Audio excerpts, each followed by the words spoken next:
elementary school, and I was a former educator prior to running for school board in 2020. I was reelected in 2022, and I think it's important to not only hear from parents, but hear from our students, faculty, and staff.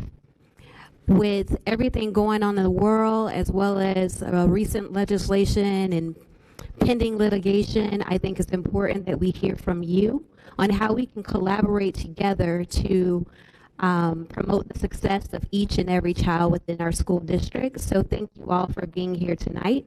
And to those viewing online, remember that you can always get in contact with your school board members as well as district staff in a variety of ways. One is through the board website, and the email address is board@pcsb.org. Thank you. Good evening, everyone. My name is Dawn Peters. I am a newly elected school board member as of November 2022. I am very proud to have been elected to serve the people of this county. My youngest daughter actually just graduated last week from Pinellas County Schools, and they attended Pinellas County Schools from kindergarten all the way through. So I'm a proud Pinellas County school mom, and I was just very actively involved while we were going through school and felt like it was my responsibility to stay involved. And I welcome the opportunity to continue to serve as a school board member and to serve.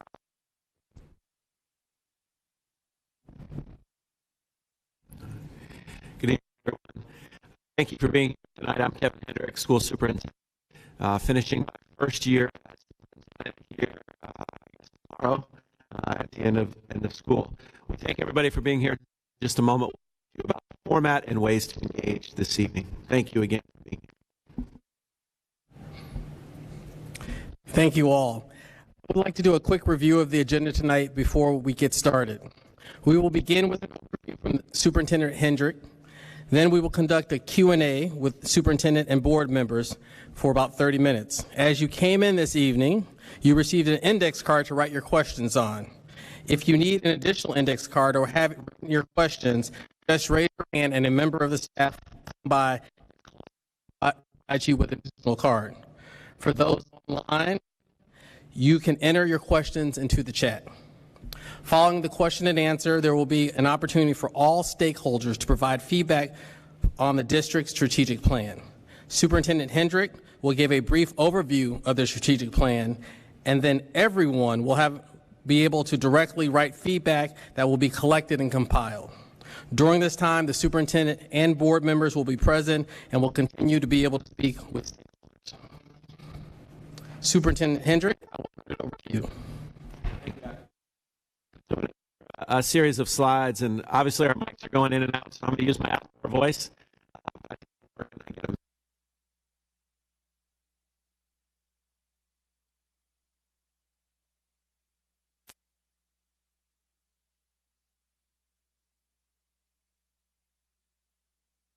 School district for quite some time, and we've spent time making sure that our employees, that our families, that our students know that these are important to us and how they represent the ways that we will accomplish our mission and our vision.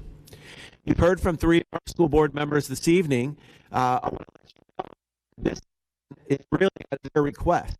After we did the listen and learn sessions when I began as superintendent back in the they out and about and said we want to do some more, and wanted more than just one representative there. So when we did these first 7, we had 1 school board member there, but they purposely said, can we have 2 or 3 school board members? And so they're all signed up for different ones. So this evening you have the 3 that are here, but the other 4 are just as interested and are serving at some of the other listen and learns across our community over the next year. You can see our breakdown, and most of you know that we are the largest employer in Pinellas County with over 13,000 employees.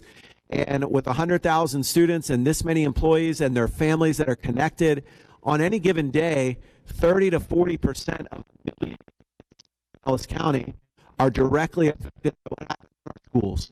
And so it's important that we operate with efficiency. It's important that we're all proud of our public schools, and that's what we're all here. We operate 128 schools in Pinellas County, 3 technical colleges, and 18 charter schools that our board governs. And so as you think about our impact and our footprint, obviously from Tarpon Springs all the way down to the sky and everywhere in between, 128 schools is a lot, and certainly each and every day we work to make that a great experience for our students.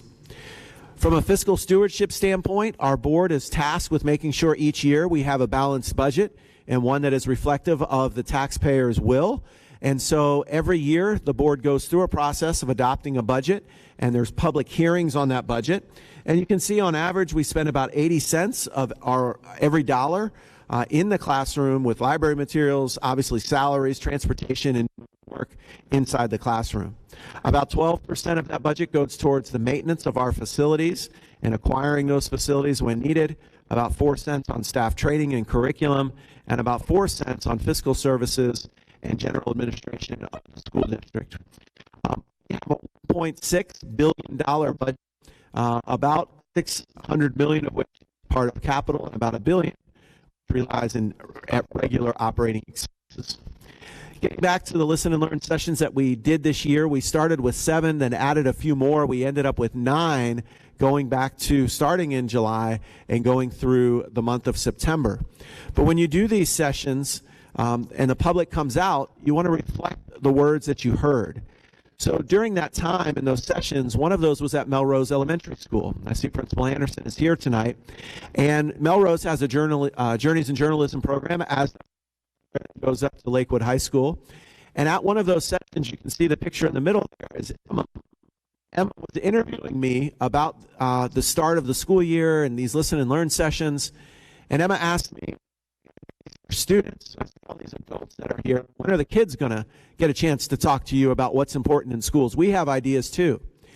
And while I was doing that, there was a student from Lakewood High School, James, who was also there with the journalism program, and he interviewed me but was also taking pictures. And so the picture that you see in the center is by James, and later on in the year I went to the Journeys in Journalism exhibition, Midtown Through Their Eyes, at Studio 620, where they sell their photographs and the work that they've done. And one of those photographs was that one in the middle, so I bought it. And James was there that night, and that's the picture of me buying James's picture, and it's now in my office.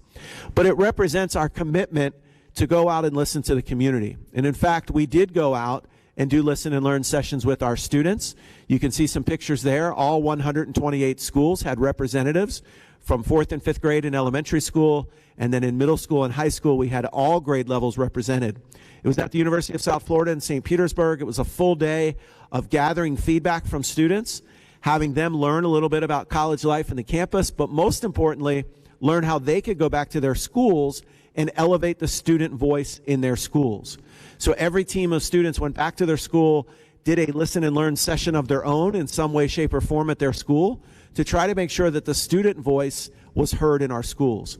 And that was as simple as, really the biggest feedback was lunchrooms, bathrooms, and a little bit on how we like to learn as students. And so the principals, many of which are here tonight, can talk a little bit about how that impacted their campus.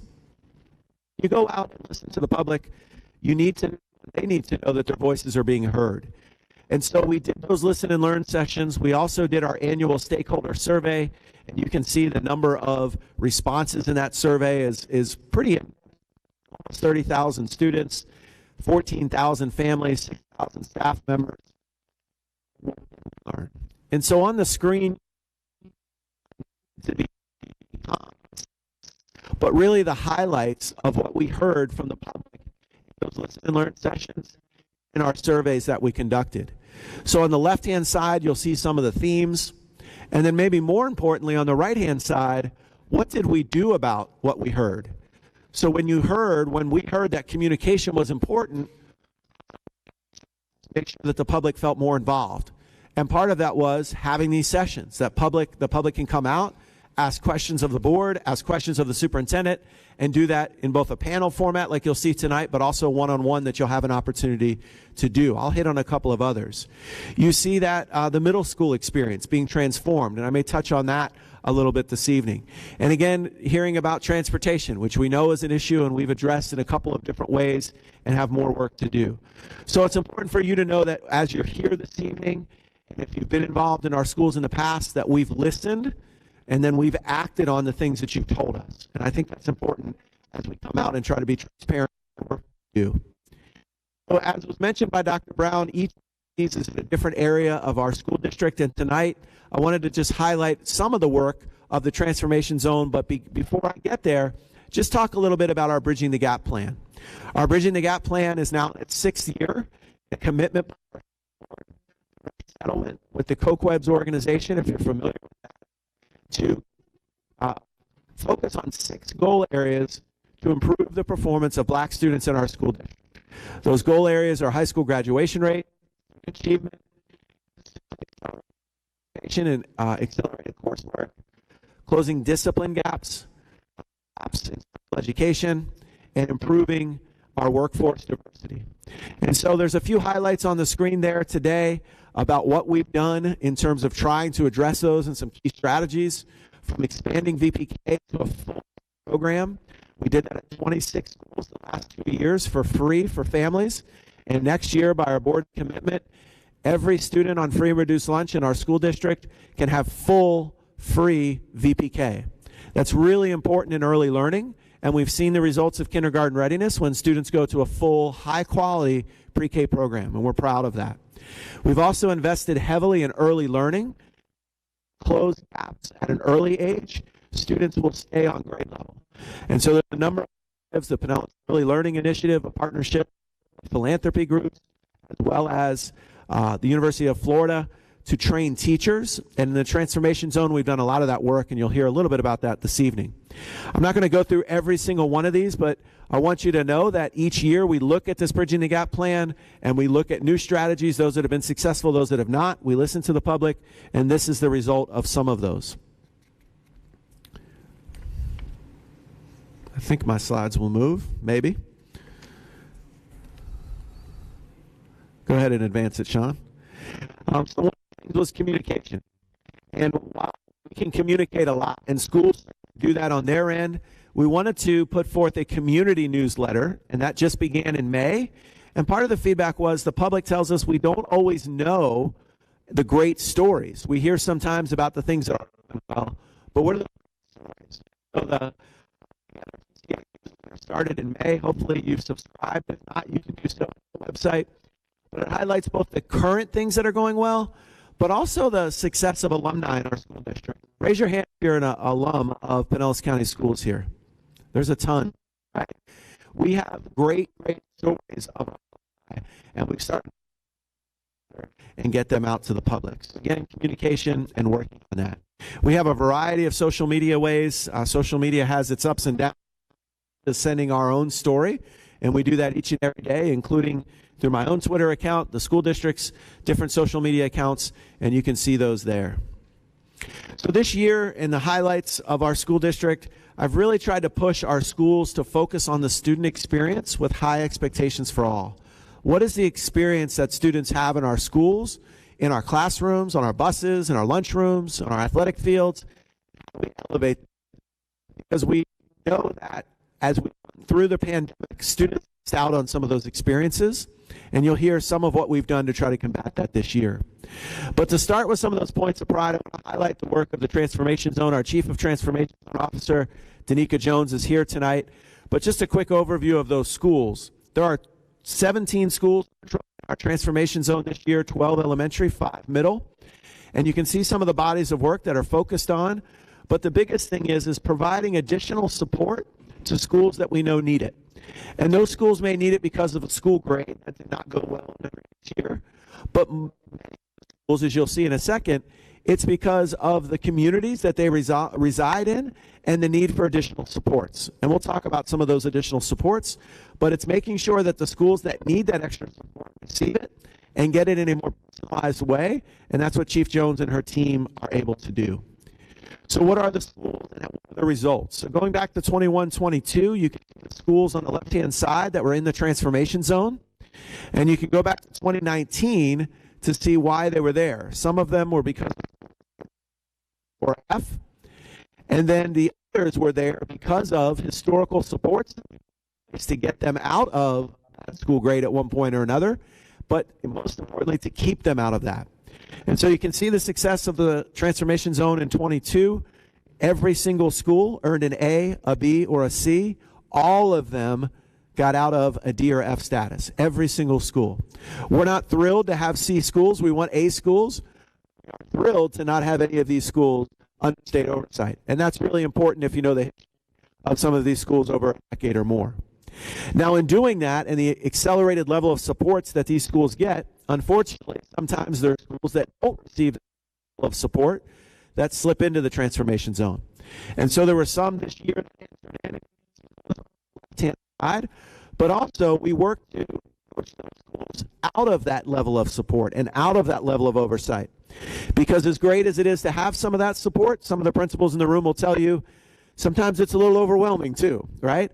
And so the schools on the right had sustained school grades outside needing that level of support, and although they still have Title I budgets and still get district level support, they don't get it at the same speed that maybe some of the others do. And so we had some enter, some exit, and you can see then the schools that are in the transformation zone this year are original scale-up schools for success. There's 5 on the left that will always remain in the transformation zone because of the level of support and commitment that we have to those schools.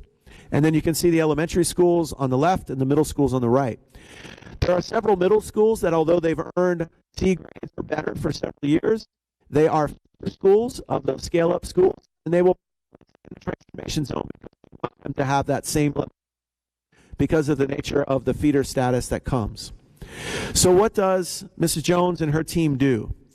They provide support under a research-based model of 5 pillars of transformation. You can learn more about those in the on our website about transformation and a little bit about the history of the Bridging the Gap plan and some of the work from the University of Chicago that got us there. But essentially provide additional layers of support for teaching and learning, the staff, culture and climate, systems and operations. There's a variety of ways that those things happen. Key parts is professional development. The teachers in the transformation receive far more professional development on an embedded method than the teachers in the rest of our schools. There are content coaches in reading, in math, in science, and in sometimes behavior in every one of these schools, and teachers get that support on a daily basis in their schools. They also have monthly collaboratives where they learn from one another after school. They have really personalized rollout of curriculum. They have coaches at the district level who support them. And then we really focus in on data reviews for students in the transformation zone, making sure that every teacher touches every student in specific ways, especially after some of the progress monitoring assessments that we have. And so that's led to some great results, as I've shared, but also really great growth with our teachers. This year, our Teacher of the Year was Dr. Adam Zale from one of our transformation zone schools, Azalea Middle School, and Floyd Howells was one of our 2 early career teachers of the year, emerging teachers of the year, and he teaches at Layman Avenue Elementary School. Some of our mentors and volunteers of the year, you can see on the left, Amber Holmes was a finalist for Teacher of the Year, one of our 10 finalists from Melrose Elementary, and Bobby Costin, who's also an employee of ours, but is a teacher, but runs the 5,000 Role Models program at Maximo, was honored as the Volunteer of the Year for that program.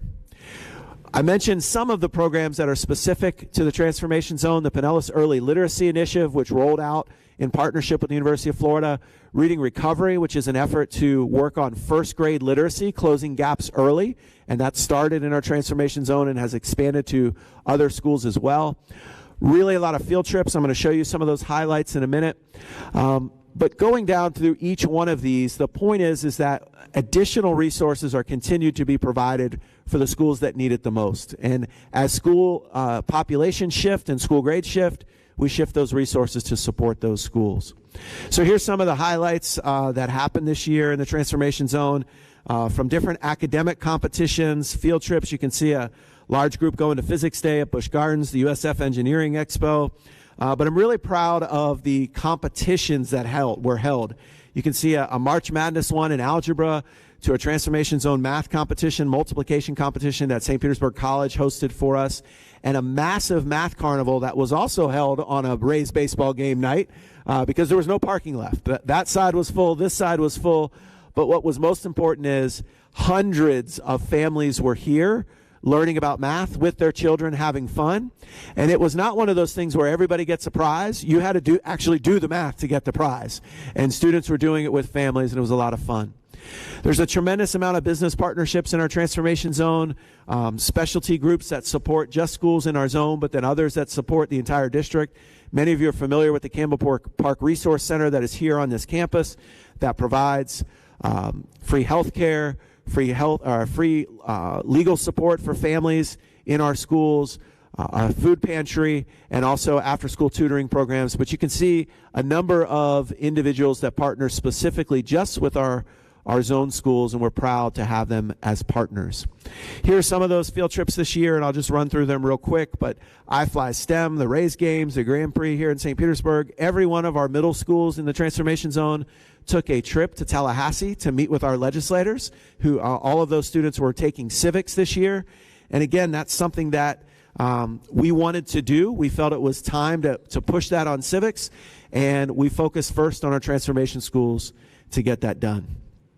So tonight, as we talk about the question and answer portion, we're going to have 30 minutes of Q&A from the audience here, and we'll get through as many of those questions as possible, and you have index cards to write those questions. So if you haven't written questions yet, we want you to do that now, because we're going to collect those in just a little bit. If you need additional cards, you may do so. Both the school board members and I will answer those.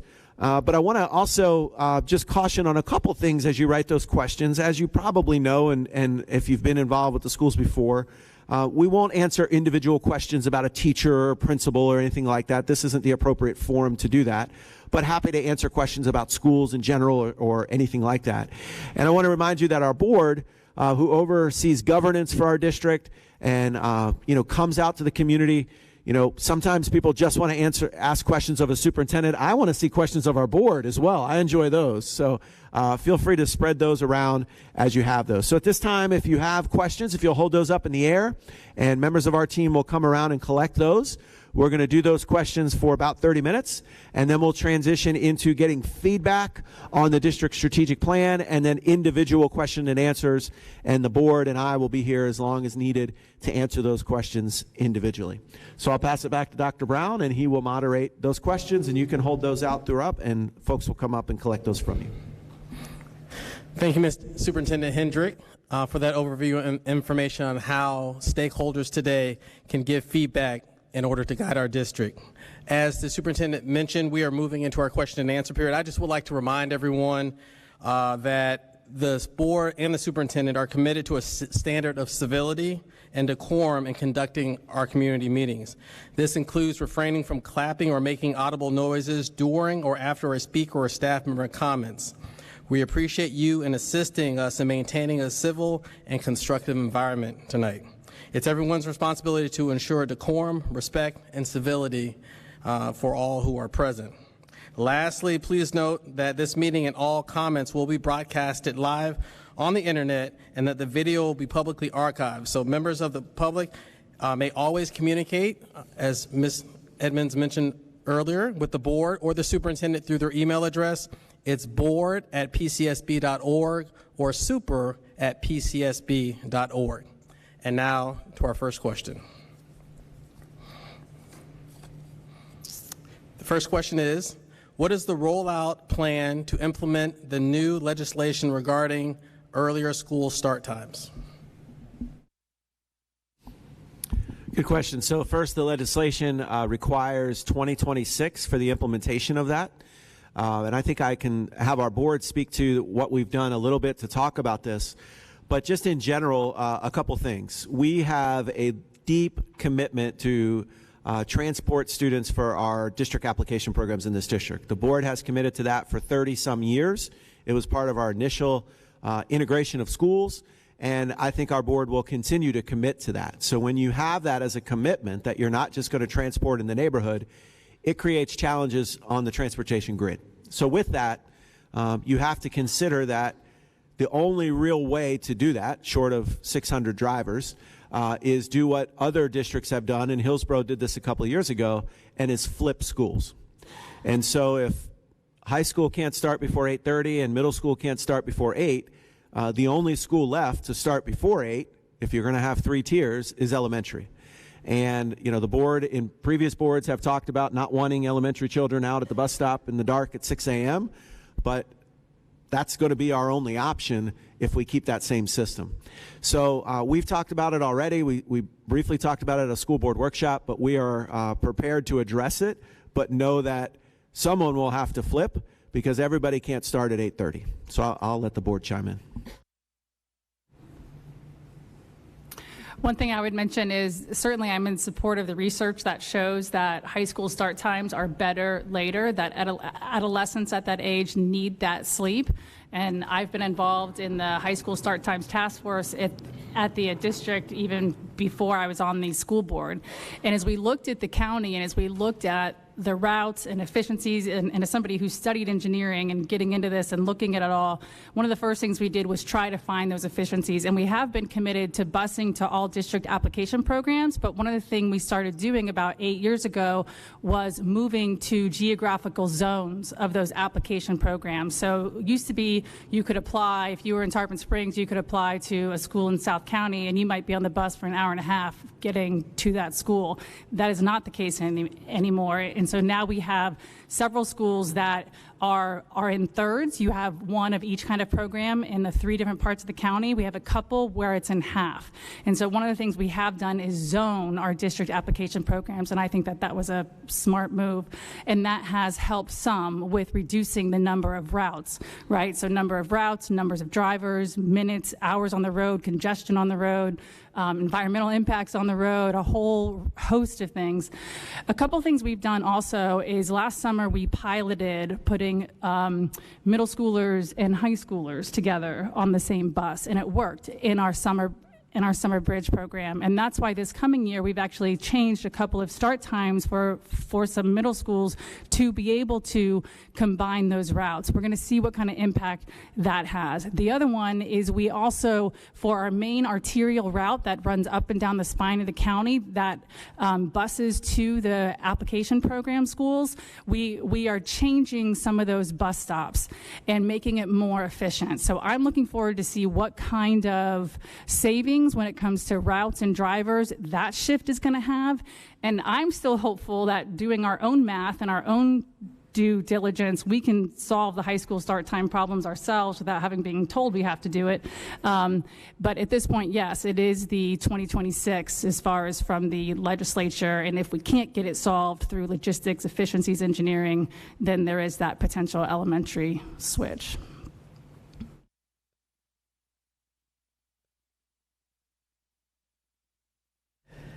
Next question. Middle school sports are growing and an essential part of a well-rounded student. We need bus transportation for our athletes. How can we get this?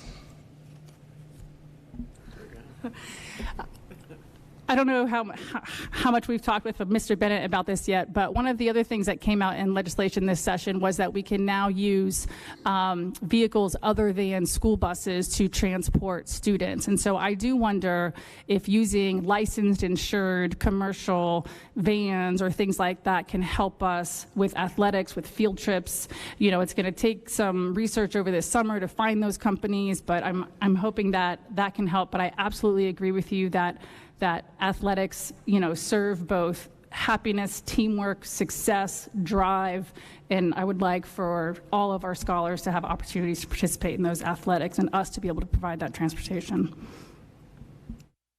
I'll just chime in. Obviously, we have some middle school folks here, and I'm sure they would love transportation to athletics, but what they'd love more is their buses to be on time in the afternoon. So we can't provide the extra level until we get the other part done first. But what we can do, and several schools have done this in high school, is get someone on their campus to be licensed to drive a school bus, and then they only drive their school to events. So for those middle schools that say we want a bus and our students need it, our parents can't get them there, the best solution would be to find someone on your campus who is certified to drive a bus, or we'll train them to do that. And then they can just do that for you, and we pay them to do that. So they'll get paid as a bus driver, regardless of what their day job is, to do that. And we actually have an assistant principal who is now a bus driver. We have several coaches who just drive their own teams. And that's, outside of, sometimes we're so focused on us. In the rest of the country, that's a very normal thing. Coaches drive the buses, the athletic director drives the bus. Just like the different levels going on the bus together, that's normal in most parts of the country. So we just have to change our mindset a little bit to that. Do we have the buses to do it? Absolutely. Vans are also an opportunity. It's the drivers that we need. Okay, the next question, I'm going to give two questions at once. They're similar. How are teacher vacancies being addressed? And are we expecting a significant funding decrease next year? And if so, how can we keep the teachers that we have and recruit new teachers? And they want to know specifically for the TZ zone schools. I'll take that one first. So let me talk about funding first. So we have been in a school competition game, school choice game, and competing heavily for over a decade. And so while House Bill 1 will certainly change funding from the state coffers, the amount of money that is coming to school districts for students enrolled in our schools, at least this year, will remain unchanged. The legislator put forth a healthy budget for school districts, and we have a nice increase in the base student allocation, or BSA, if you're familiar with the funding formula, that will more than cover sort of a normal year's improvement in our schools. The question becomes, will students leave our schools to go to private schools and use those vouchers like they haven't before? And the answer to that is they've had that opportunity for 5-10 years to do that. And yes, while this opens it up to all incomes, I would suggest to you that anybody who wanted a voucher, if they knew the system in the last couple of years, could have gotten one, really, if that was their issue. You can get into the number of private schools and what the openings are and things like that, but the reality is we know that Pinellas County has been built out for a long, long time. There's not going to be a lot of brand new private schools or charter schools. They thrive where population is expanding and growing, or where there's great dysfunction in their public schools, and neither of those conditions exist here. So while we're maybe overly optimistic about that, we're also in the reality that we have to have a budget that is balanced every year, and we're prepared to do that and can shift if enrollment declines or increases, and the state has allowed for some contingency funds for that. In terms of recruiting teachers, yesterday I was in Miami for one day with the state superintendents as well as the state college presidents. And we had a conversation about a number of things, but one of them was around teacher recruitment. And every district in the state is hundreds and hundreds of teachers short for next year. And so what do you do around that? There's a number of things. Number one, you become more efficient as a school district in how you allocate units and teachers. And so whereas a number of schools and district offices have always had teachers on assignment, whether they are coaches or instructional staff developers at the district level, whatever those roles are that they're not in front of children, they're very, very valuable. And in some ways, we cannot afford to lose some of those. But at the same time, we can't have a lot of people outside of the classroom if we have vacancies inside the classroom. And so we've been purposeful about that this last year. We're going to be even more so in the coming year. And one of the things we did for the coming year is we've told every single instructional coach in our schools and at the district level that we expect you to teach students face-to-face next year. We expect you to have a class of students or a block of students during the year, because we know that we can't have full-time coaches outside of the classroom. It's just not a luxury that we can afford, although we know its impact. We also know the impact of these great reading coaches when they're in front of 18 students and teaching them how to read. So that's one of the things we've done. In terms of recruitment, retention, let me start with retention. It's critical for us to retain our teachers. So this year, I mentioned our core values. One of my goals has been to just make the culture in our district as positive as it can be. It has been positive for a decade, but we've tried to do a lot more with recognition. I've recognized teachers and employees at our school board meetings, every single one of them. We have a praise platform that employees can recognize one another around our core values. We've had over 7,000 individual praise go out this year. People get a certificate with that. Our principals have honored people. So we've put in a system of recognition because teachers aren't leaving because they don't like kids. They leave because they don't like the situation. And so it has to be positive. They have to feel support, and we try to build up that culture. Another thing that we've done with the board's support, and we gave them an update on this on Monday, was try to look for ways to make employee housing affordable. And we've taken some of that into our own hands with trying to create employee housing. And so our first project is here in downtown St. Petersburg on Mirror Lake with the old Tomlinson building. And we gave the board an update as to where we are with that. But there's several others that we think will roll out over the coming years on district-owned land and partnerships that we have in place. I think at the end of the day, retention is key. The recruitment is important. But if we have to create a culture of excellence in Pinellas County Schools, or else people will go other places. The last thing I'll say, and I do want our board to chime in, is the effects of legislation current that have made teaching less appealing to some are real. But the effects of legislation 15 years ago, when we sort of pushed more teachers into the 401k portion of retirement versus the pension portion, are now playing out, because the majority of our workforce now is on an annual contract, and many of them chose the 401k route, whereas before it was all pension-based.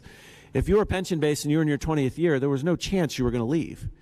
But if I'm in my 8th year and I'm going to take that 401k and I can just as soon go to North Carolina or Texas or California, there's no difference anymore, right?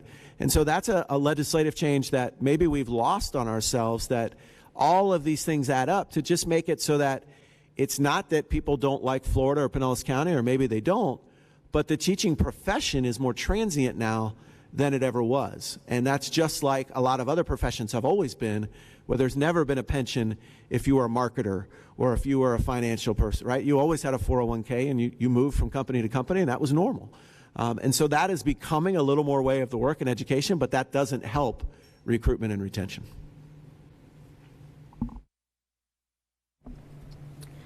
I'd just like to elaborate a little bit more on the culture and climate and how that helps us recruit and retain educators. Some of the things that Mr. Hendrick and the board have supported is the school climate team.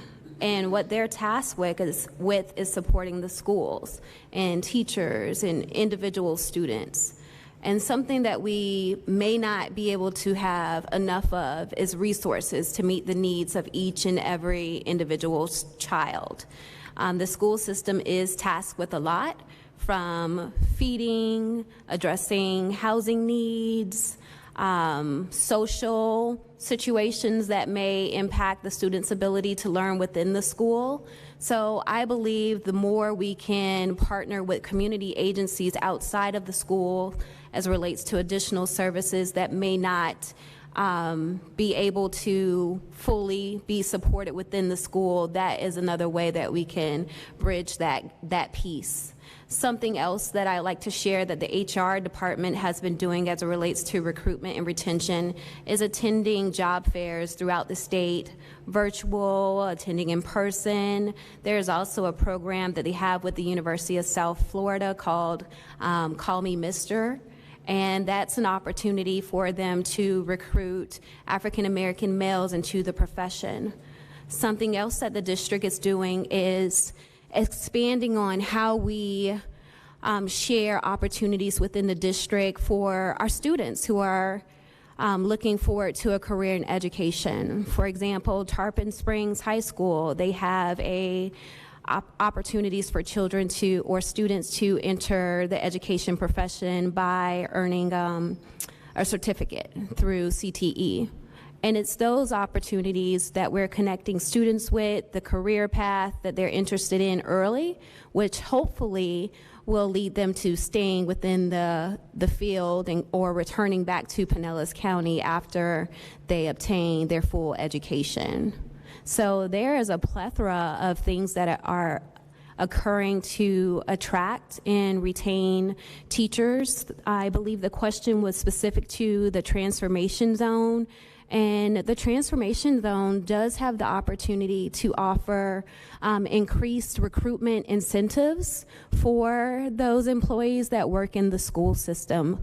I would like to see those opportunities be expanded, because there are other schools that may or may be outside of the transformation zone that need that assistance as well.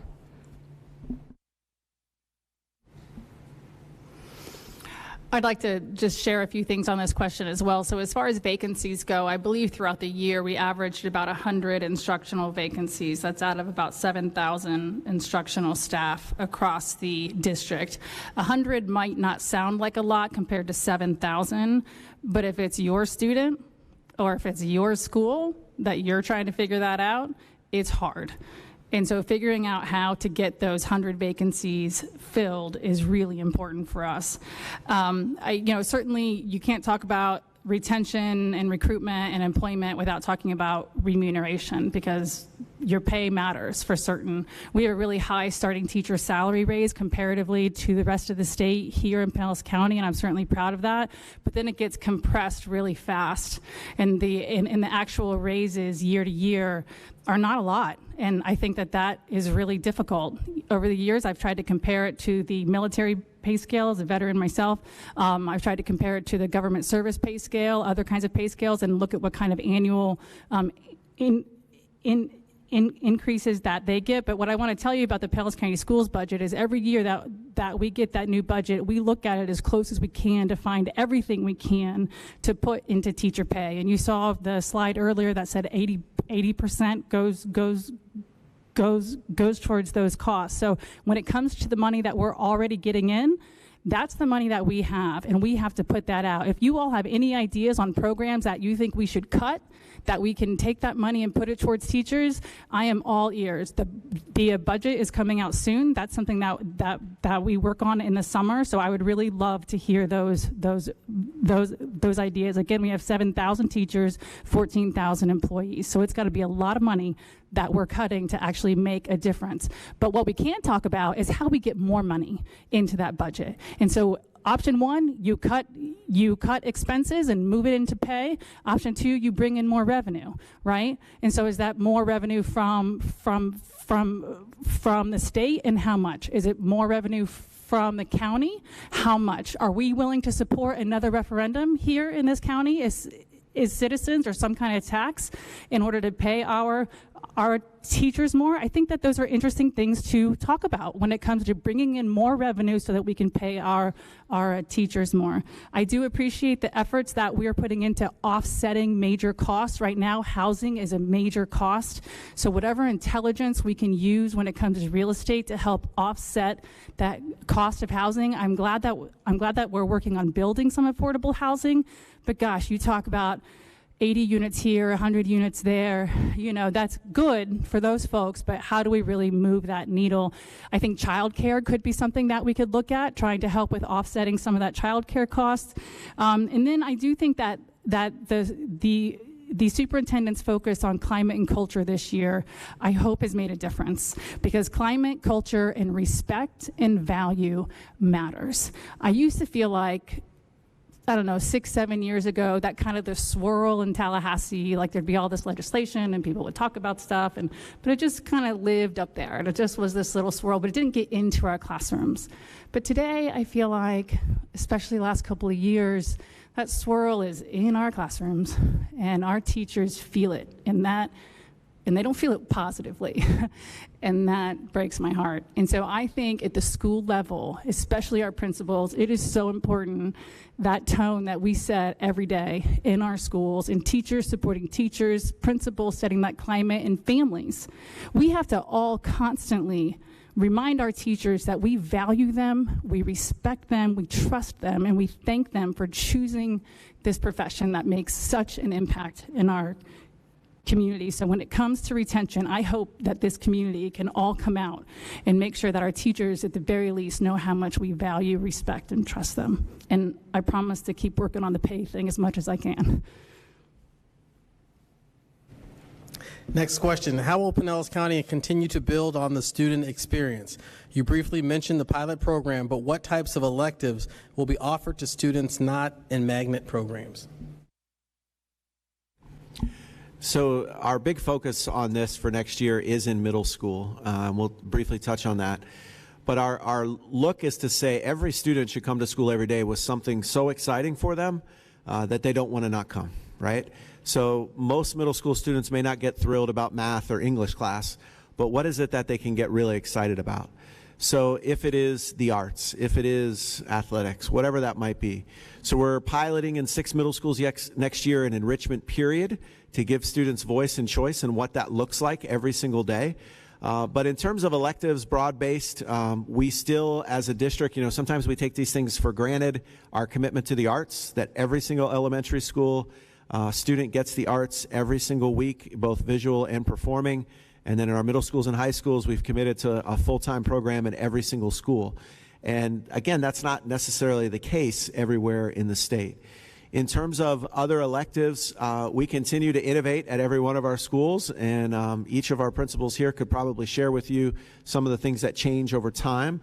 One of the challenges a little bit with electives is they're such teacher-driven, especially when you think about career academy programs. It so much relies on a teacher, and when that teacher leaves or moves on, you try to find the next best thing to happen.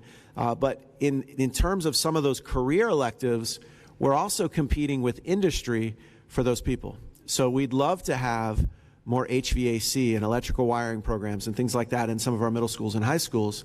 But where do we find the people who can teach that and are certified to do it? And that's sometimes the challenge.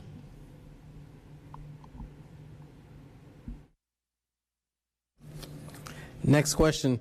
What procedures are in place to monitor or address the overdisciplining of black students? So the Bridging the Gap plan is pretty clear on the data on that, and there is disproportionality in referrals and suspensions for black students. And then in that plan, we have a number of strategies to try to address that. And so some in this room may be familiar with those, but one is, number one, making the data public and making people aware of it so that it's not hidden, it's not behind closed doors or I didn't know or any of those things, to call it out to begin with. The second is, when you have issues, how do you address those? And so we've trained our administrators in restorative practices. We've trained our staff in culturally responsive teaching practices so that we address student needs without having to get to referrals and without having to get to discipline. I think one of the areas that we can grow in for sure is the continued engagement of parents in the community to help solve these problems.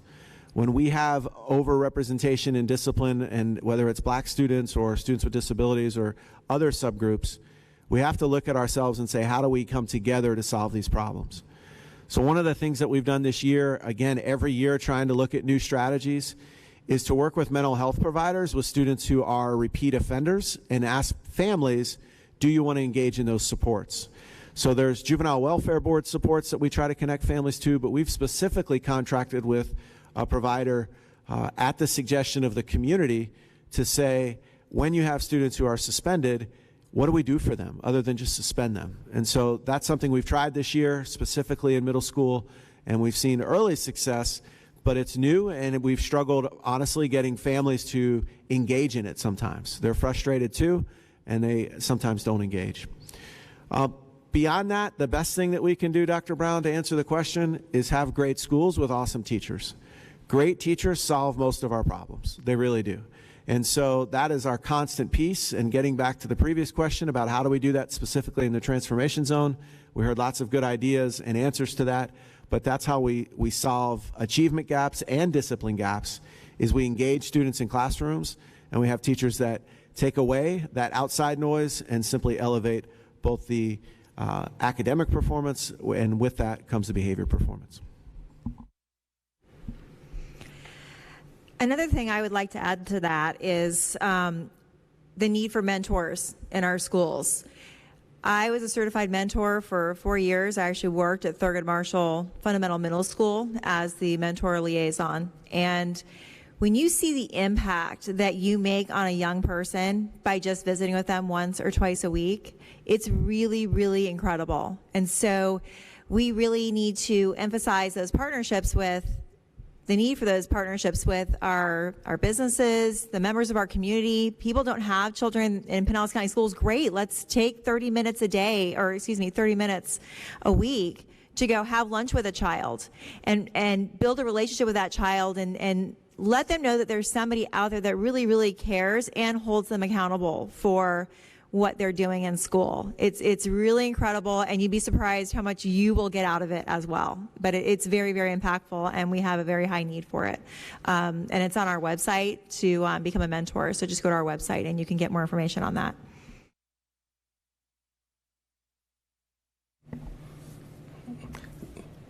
So this is, when I was in high school, students were required to have at least 21 credit hours in order to graduate in 1970.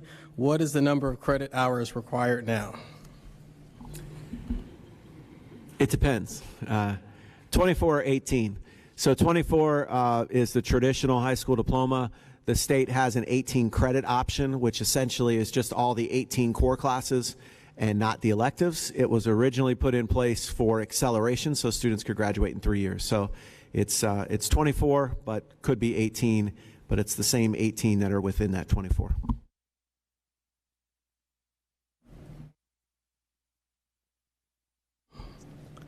This is one of our online questions. Can more be done to combat bullying at the elementary school level?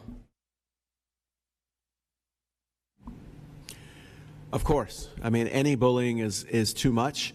Our system to track that, the Sandy Hook Promise app, See Something, Say Something, takes the board's policy on bullying and actualizes it. And so our schools have done a great job in creating those climates where that's not tolerated, but to suspect that it's not going to happen is probably not a reasonable expectation in the society in which we live. So we do a lot of things to launch that each year to keep that climate going. But most of it is great relationships between adults and kids and kids and kids. And that's what we try to do in the climate and culture things that we've fostered. So while we've made great improvements in that area, I don't think we can ever stop with those efforts. Next question. Some but not all of the elementary schools in the district offer swim lessons as part of their PE curriculum. What is the barrier for not offering them at all schools, and is there a goal to roll out this program district-wide? I didn't know our elementary schools offered swim lessons. Where is that? See, you learn every day. So many of our schools do. It's available to any school. The challenge, of course, is the pool, right? So if you're at Sexton Elementary and you can walk across the sidewalk to the pool at Northeast High, it's really easy. Bay Vista, Bay Point, it's all about where your pool is. So it is offered to everywhere, but it's about transportation. It's not required. It's not part of the curriculum. It's a great supplement, and we love it. It's a great life skill to have in Florida, but there is no plan to say every school's going to do it, but every school can if they have the interest and the availability to get to the pool. Next question, shortage of nurses. Now that the clerks, family community liaisons are now serving as nurses, in the near future, will the clerks and family community liaisons be compensated somehow? We do have a shortage of nurses. We have 128 schools, as you said earlier, and we have about 100 nurses. So we're a good 25% or so more short on nurses. And that is something that we are very aware of and working on. Trying to talk to the county commission. They actually help us with funding our nurses in every school now. It was a program that was started 8 years ago or so through the Juvenile Welfare Board, County Commission, the Health and Human Services Leadership Board came together and said we should have a nurse in every school, and so it's 75% funded by Pinellas County Schools, 25% funded by our county commission, and it is also a place that is very much struggling when it comes to compensation. If you look at what we compensate our nurses in our schools, it is nowhere near what has happened with nurse compensation, whether it be in our hospitals and clinics that are just in the commercial sector around us, or the whole traveling nurse industry that is blown up over the last several years, right? So that is something we're definitely working on. I believe the question may have been about others taking on job duties outside of theirs that are related to nursing. And I would be interested in reading the job description of our front office clerks, as well as seeing how the negotiations go between the bargaining agencies for that group. We had a question about mentorship. but I think it may have been answered. Can you share about what efforts are in place to increase mentorship from the business community in Pinellas County outside of the transformation zone? Dr. Brown, would you like to answer that? And I'm actually over the Office of Strategic Partnerships, and we handle volunteering. I can tell you in Pinellas County, we have over 30,000 volunteers in Pinellas County. We have over 2,500 mentors and 3,500 students who are mentored by the mentors. We are always looking for new mentors. And actually, I have cards up here. If anyone would like to mentor, we would love to have you. For mentoring, it's 1 hour of commitment for training, and then actually an hour a month. It's 30 minutes every other week. That's the minimum requirement. We would love to come out to any faith-based organization, any fraternity, sorority, business, and organization, provide the free training to you all, provide support throughout the year. We have lots of information on our website. And so, like I said, we encourage all mentors. We would love to have mentors. Mentoring it's not an issue about are we seeking mentors actively throughout the year. It's a question on, can we get with business leaders? Can we get with organization presidents? And can you make the commitment for 30 minutes to make a difference in the life of a child? And so we would love, my number is 588-6368. I can come out and meet with you tomorrow if you would like to come. So we would love mentors, and we encourage mentors. Our goal is to have 10,000 mentors within 4 years, and we're a quarter of the way there. That's okay. Next question. So we have three questions that deal with current legislation or new legislation, and I'll kind of read them all to you and you can kind of answer them. First question is, we have a diverse community at a school. How can I help my students and parents with the new laws of education for the next school year, with the governor's agenda to limit how teachers teach from books, bans to erasing history, from social studies and curriculum? How can we help their peers throughout the rest of the country? As a teacher, do I need to be afraid of what is happening with the new laws related to education? Removing books addressing racial and social injustice, Don't Say Gay, AP African American Studies class. Everybody's looking at me. So a couple thoughts. Number one, it's critical to know what's in the law and what's not in the law. And oftentimes the noise surrounding it is people's interpretation of the law and what they think how it should be applied, when the reality is that a lot of those sort of interpretations are not actually part of the law. So last year, we were really clear and had our school board attorney do a video for every employee in the district to clarify what was in the law and the training that was needed for our employees. And as recent as today, I had conversations with him about the same thing for next year. So he and his team are working on that and making sure that many of those that you just said are clarified, and that our staff has really clear guidelines on what is in the law and what is not, and people aren't left up to their own interpretations. The second thing that's really important is to not engage in self-censorship. The culture of fear of I don't want to do anything wrong is a reality, and certainly we understand that. And so it's important every chance we get to say don't self-censor, right? Don't stop teaching the things that are important or that are part of our state standards because you're afraid that you might get in trouble. The third part is follow the policies that we have in place, right? We have a controversial materials policy, we have book policies, we have all those things. Just follow those policies and that will be fine. Certainly this year we've had some high profile tests of that, and we've made some mistakes, and I've owned those as superintendent, but we've also learned and grown from those, and we continue to do so. So our board will have to amend its policy on materials this year due to new laws, and we'll do that over the course of the next several months as we get clarity on what is in those, and also how do we put those into play in our schools. But mostly I would say it's critical not to make your own assumptions and judgments about what are in the laws, is to rely on the experts, which is our legal team, to clarify those, and then the policies that we put out. And it's imperative for us as district leaders to be clear about that, and we've tried to do that. I'd just like to add that the content experts in the district office, they can also be contacted regarding any questions someone may have about material. Also, our library media specialists, they have been trained as it relates to the Department of Education's expectations and interpretations of the law. And to Mr. Hendrick's point, we've seen the impact of how having a clear policy in place and having people who have reviewed the policy and been trained can end up having outcomes that are beneficial to the students and the community in which those schools are located. As it relates to diversity, one question I continue to ask, and I asked recently at our school board workshop, is how are we ensuring the diversity of our curriculum?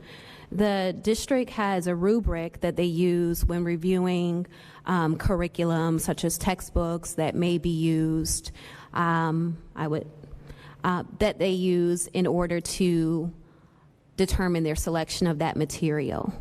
I also encourage everyone to keep those diverse libraries. I've seen the most diverse libraries with engaging materials all across the county, and having materials that your students can relate to and of an interest is key to engaging them with reading.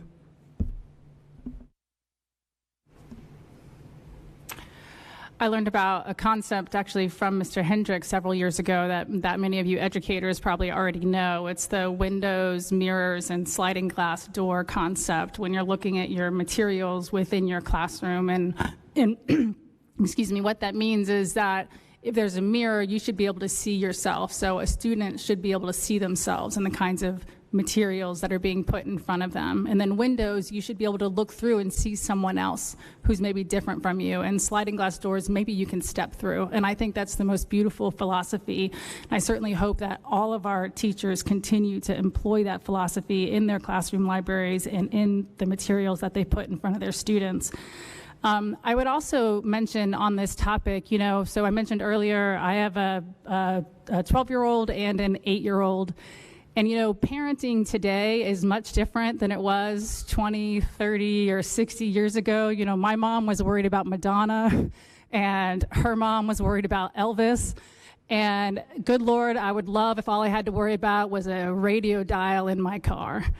Because today there is, unregulated, uninhibited content sort of everywhere. And if it's anywhere, it's probably on that little phone that everyone's carrying around. And, as parents, we're thinking about screen time and access and all of that kind of thing. We have a lot of our internet systems and the kinds of things we put around the technology at schools to try to block as much of that as we can.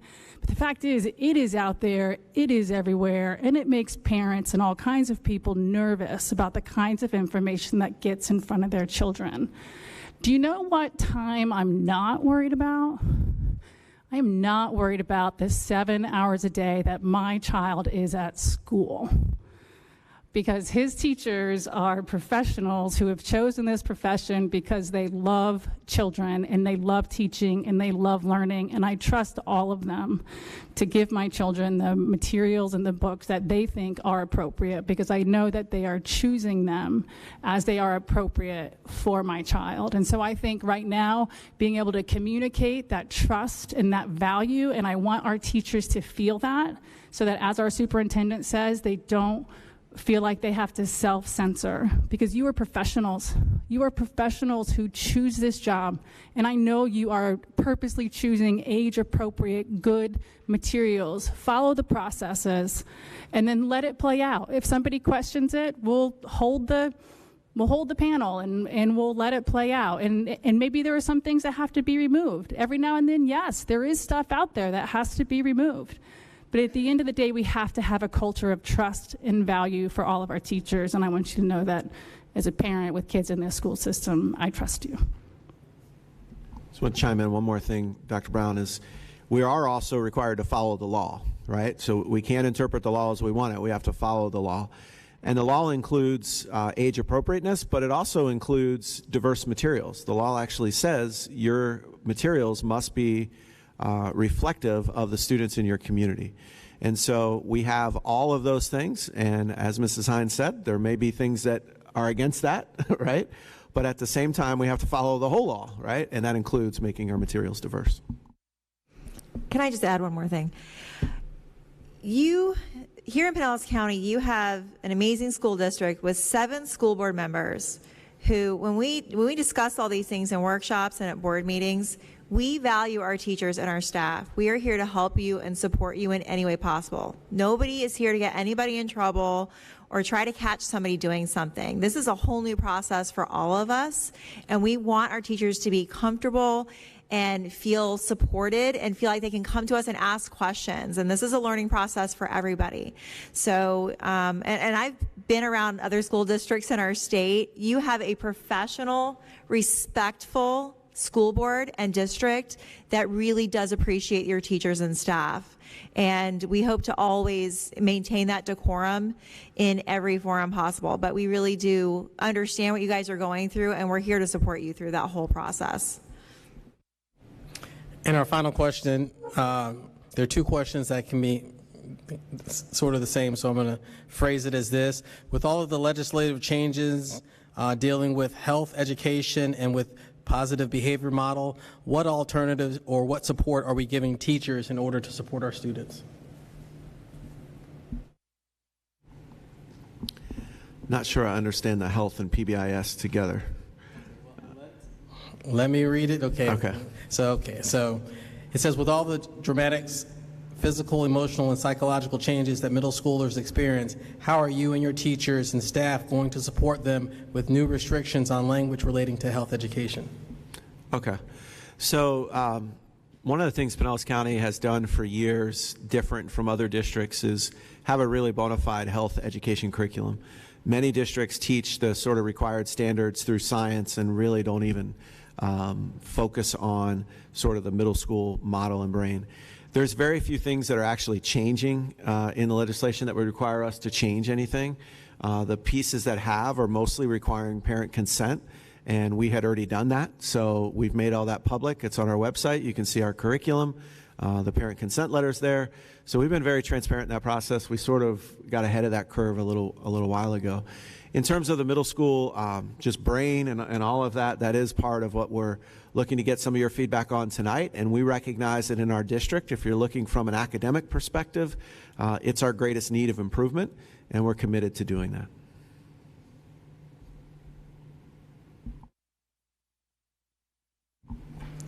I would like to thank everyone in the audience and online for their questions tonight.